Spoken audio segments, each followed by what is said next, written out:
Justificamos la urgencia de esta moción porque ni este Pleno ni los ciudadanos tenemos información directa por parte del Gobierno del Ayuntamiento sobre la cesión de la Capilla de la Cadellada a nuestro municipio.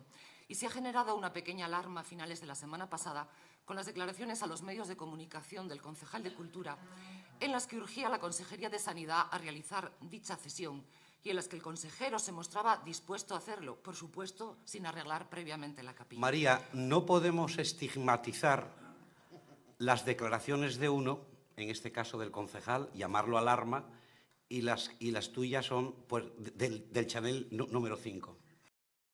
Yo no he puesto una alarma, lo que he dado es una opinión, la opinión de un gobierno que, fijaros, la primera acción del concejal de Cultura fue del 8 de junio del 2015, visitando esa capilla, ex capilla, acompañado de la Asociación de Vecinos, que en esas 15.000 firmas, una de ellas es la mía y no la pienso quitar.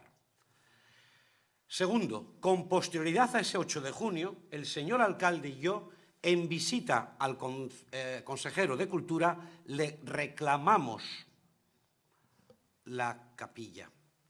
En tercer lugar, y aprovecho estas palabras de hoy para seguir vindicando esa capilla. ¿Para quién? Para los vecinos y vecinas de Oviedo. Esta moción da la sensación de que el artículo primero o la propuesta primera la hizo una cabeza o unas manos y la segunda la hicieron otros. Voy a leer. Que el Gobierno municipal no acepte la cesión de un inmueble, que un estado en que no puede hacer uso del mismo y cuya rehabilitación supone un coste. Segunda propuesta. Que por encima de las discusiones sobre quién se hace cargo de los gastos de rehabilitación debe primar la salvaguarda del inmueble y del excepcional mural de Polonio Vicente. ¿Con qué nos quedamos de esta moción? ¿Con que no aceptemos la cesión o por encima de las discusiones sobre quién se hace cargo de los gastos de rehabilitación? A ver, yo creo que esto es más sencillo. Esto es mucho más sencillo. Y es la sencillez de la orella. ¿Y qué nos dice el oído y el sentido común y nuestra sensibilidad política? Nos dice una cosa: hagamos caso de las 15.000 firmas y de los anhelos y las necesidades que plantea la gente de la zona.